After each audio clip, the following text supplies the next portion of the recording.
Okay, go. Hi. Obviously, I'm Emily Allard.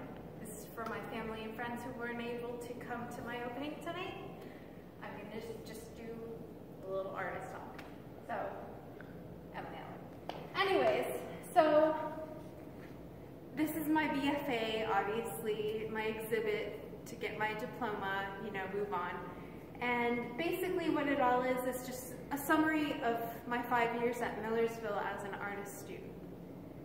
The first thing I'm going to talk about is my cutouts.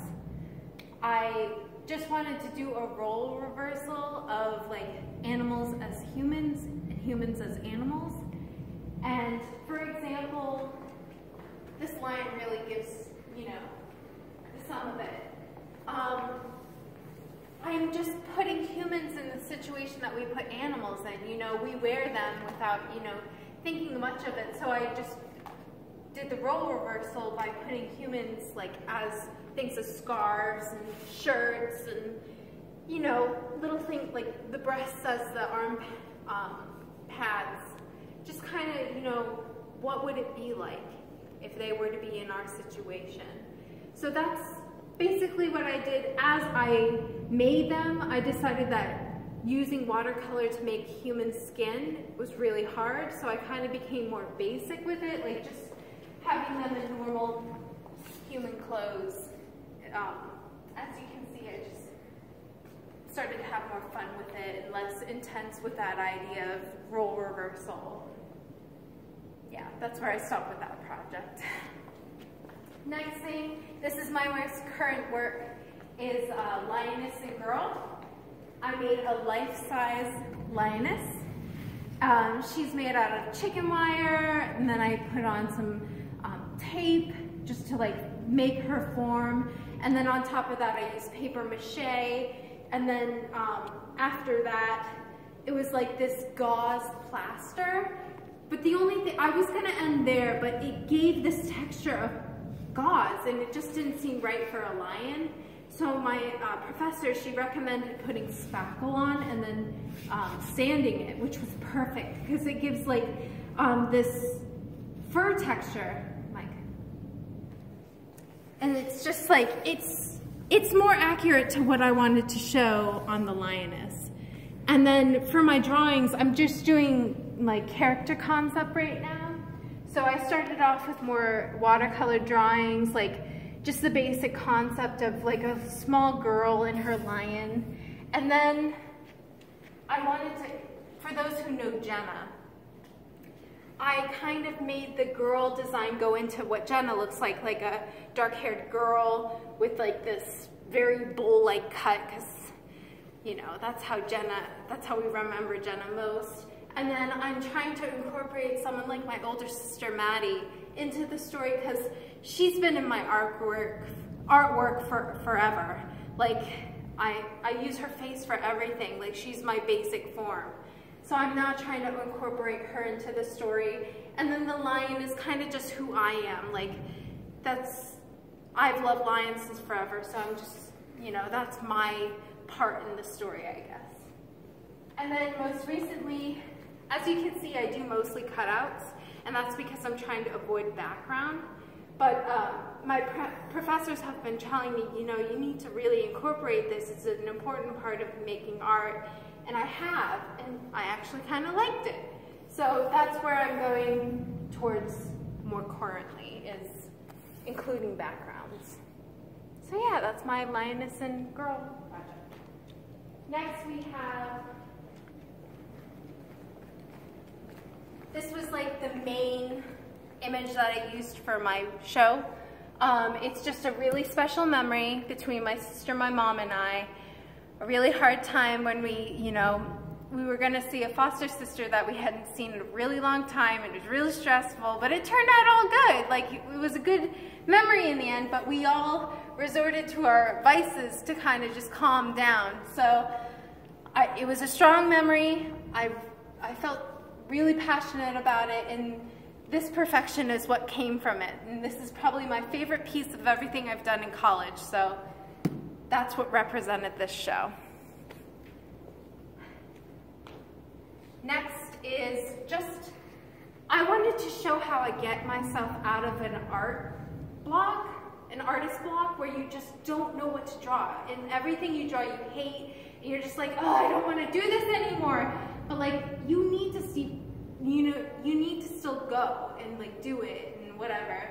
So what I do is I take a song like Summertime Sadness by Lana Del Rey, which I made like a little portrait of her there. And for every lyric, I gave it like a little illustration. And as the illustrations went on, I'm like, you know what, I love this. I love how this looked. I really love how it's turning out, and that inspires me to do different things. So this is just my way of getting out of a rut, is to just use songs and someone else's words to inspire myself to create. So that is that. Lastly on this wall is what I was trying to like design for a comic, because I love comics, but I also love cutouts. So it's me just combining both of them. And this is just like a, you know, Maddie and me kind of situation where, you know, more wine please, and then wait till I pour myself some. So I'm just testing things out here. For the last wall, it's all about women. This is my political beliefs. I mean, going from talking about menstruation and cramps, and this is called 30 minutes, because for 30 minutes I drew positions that women have while they're cramping, and I wanted to make a really solid image of a woman, you know, once she feels that relief from medicine. And then way later, after I had made this piece, I decided to add real pills of ibuprofen just to like solidify the concept. And then from here, it's just my beliefs that, you know, women having hair on their body is not that big a deal. I don't know why we make it a big deal. And that's like leg hair, don't care, just kind of that thing. This is slut shaming based on clothing. This is how I feel about our current president, which is not so good. This is my huge support to the women and men who want equality. Like the Women's March, I thought that was an amazing thing, and I wanted to show that in a piece of art specifically for that moment, and for me, this gives it justice in my mind. Lastly was, don't catcall. It's pretty obvious what I'm trying to say here. And then next is, this is an interesting piece. It started out going along with what I had done with the paper cutouts of role reversal. I am super against zoos, aquariums, whatever. I think animals should just live naturally, you know. They don't exist for our use. So this went along with that, like, you have these animals in petting zoos where kids are constantly prodding, and, you know, adults are even prodding, and, you know, we don't like that, so why would they?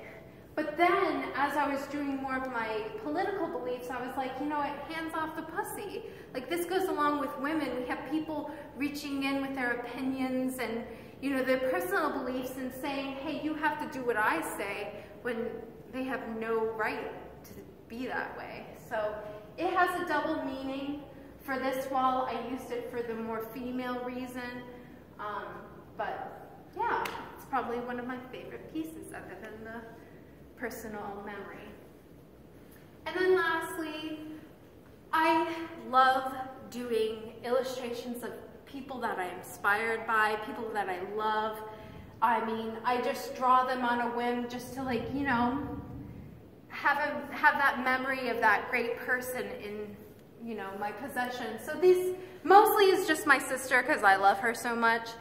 It's also image of my mom and just a few friends that I decided to incorporate.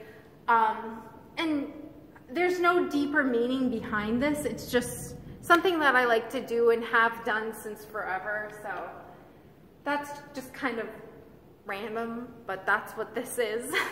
So if you see yourself, I'm sorry if that's creepy, but that's what I like to do. And that pretty much concludes my show. So I hope you enjoyed it. And I'm sorry you couldn't make it in person, but I'm happy to show you it through this way anyways. And yeah, thank you.